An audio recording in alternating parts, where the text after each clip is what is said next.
When I first went to stay with Ajahn Fuang, he made a comment one night that really struck me. He was talking about Ajahn Lee and his debt to Ajahn Lee, saying it was because of Ajahn Lee that he came to see the brightness of life.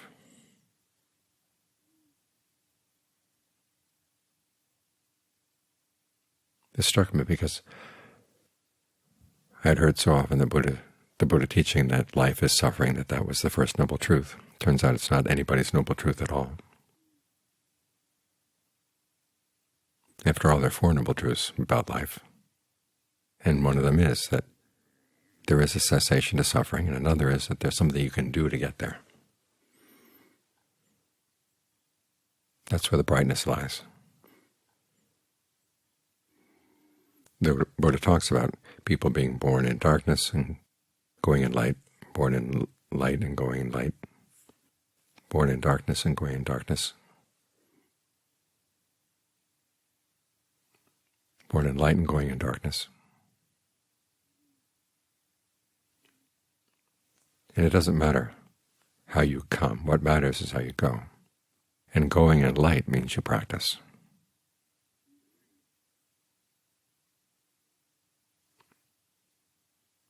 So the light is not the fact that we can live in comfortable surroundings, or be powerful or beautiful or wealthy or whatever. Light comes from the good things we build into the mind, the good qualities we build into the mind. And that's very liberating, because there are a lot of people who, as they're born into this lifetime, will never gain much wealth, never have much power. But they can still go in light. They can still practice, because the choices we make as we practice are things that we're free to make, regardless of our surroundings. Like right now, you're sitting here quietly, you're focusing on your breath. Now the surroundings are nice, in the sense that it's quiet. We live here at a monastery where there's a value placed on the practice. But even if you were placed somewhere where people didn't have those values, but you still wanted to practice, you could find a way to practice that they wouldn't notice. They wouldn't even know. But you could still work on skillful qualities in the mind. Patience, endurance, goodwill, equanimity. These are all things that we're free to develop. So the path is wide open. Simply that a lot of people resist. They want to look for light in other things. They're perfectly happy where they are. They don't want to be told that they're living in darkness. It's like people living in a cave. They've got a little flickering fire, so they can see some of the features of the walls of the cave. If someone comes in, there's a lot more light outside, a lot more openness outside. And they'd be foolish to want to stay on in the cave, but a lot of people are like that. They want to find their meaning in having an influence on day-to-day life, influence on other people. But a large part of accepting right view is that realizing that you are in darkness. The Buddha talks about the mass of darkness that is formed by ignorance. And we're here to pierce that mass. Now, to do that requires that we develop our concentration, we develop our discernment, all the qualities of the Noble Eightfold Path, but particularly the discernment.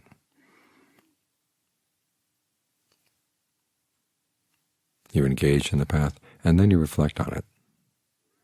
The Buddha said this is how the Dharma is found, by committing to the path,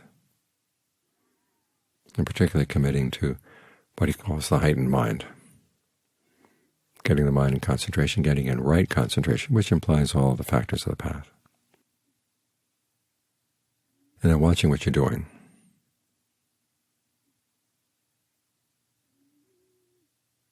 And it's this ability to watch ourselves in action where we begin to see where the ignorance has been and where we've been acting in a lot of ignorance. And when we can see that, it changes the nature of our actions.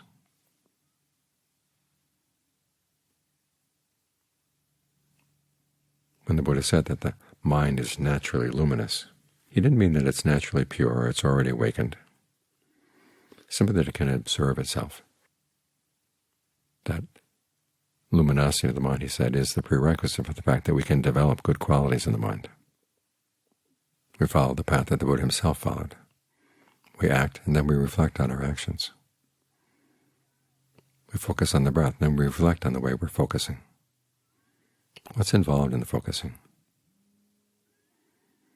Dogen, the Zen master, talks about just sitting. But his version of just sitting isn't that you just sit there. You ask questions about what's happening while you're sitting. Is the mind sitting in the body? Is the body sitting in the mind? What's going on? In the same way from the Buddha's point of view. He says that concentration is a perception attainment. Okay, what perception are you bringing to the breath?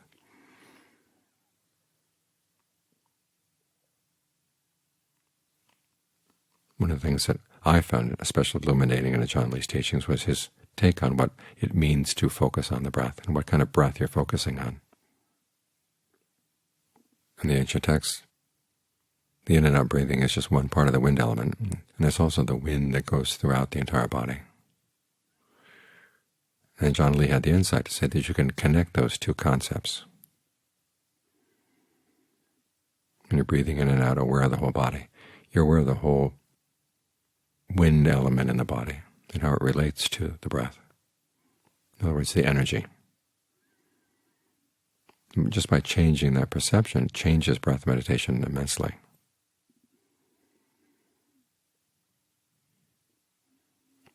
Because after all, the Buddha says you're going to be trying to get the mind so it can settle down and have a sense of pleasure, refreshment, and then you spread that pleasure and refreshment throughout the body, so there's no part of the body that's not saturated or suffused with that pleasure and rapture.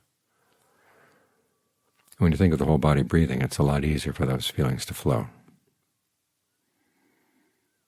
This is where you bring the luminosity of the mind to bear. You watch what you're doing. And you figure out what's skillful and what's not, what's getting good results and what's not. You want to bring that light, that luminosity of the mind, to bear on the areas where it is really ignorant, where there is darkness. Because there are clouds on that luminosity. The Buddha compares it to the sun, with clouds coming and going. And there's a big maelstrom of clouds that swirls around ignorance, and then the fabrications we make based on the ignorance and the way we look at things, the way we deal with things, our intentions. For most of us, that's in the dark. So as we meditate, we're trying to bring some light to that by the way we reflect on our actions.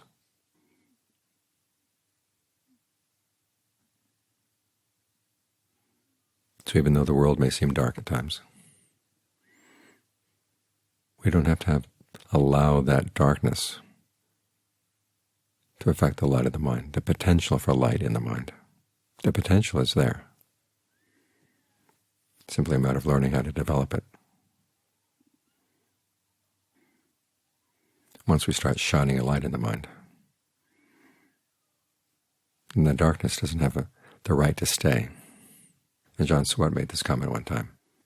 When the light of awareness, the light of discernment comes in, even though there are areas of the mind that have been dark for aeons, they can't say, well, we've been here first.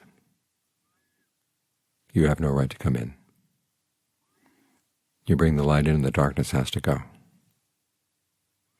We do have that power to bring light to what we're doing.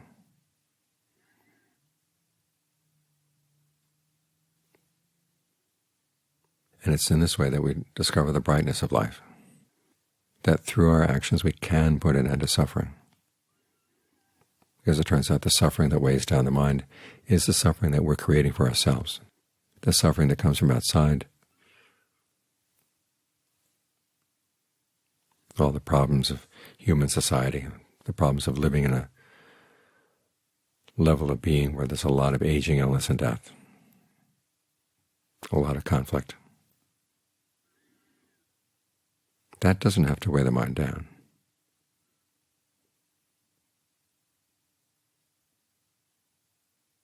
So if you're looking for meaning in life, the meaning comes with the light that you bring to what you're doing, because the world is going to stay on in its world ways.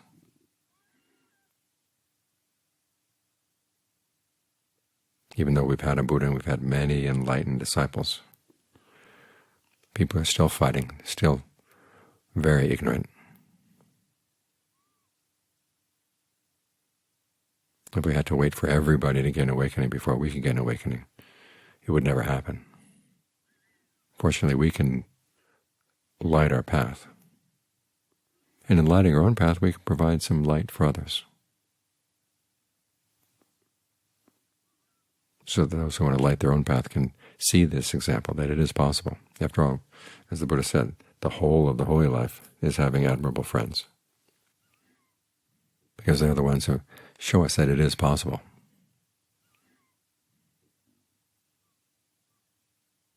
So that's the light that they leave behind.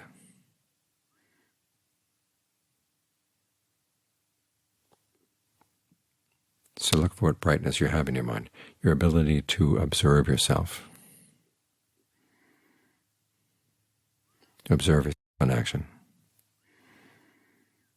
And think about how the Buddha stressed this point from the very beginning, his instructions to his 7-year-old son, all the way to his instructions on how to bring the mind to ultimate emptiness. It's all about reflecting that light back on your actions, and deciding that you're going to try to be as skillful as you can.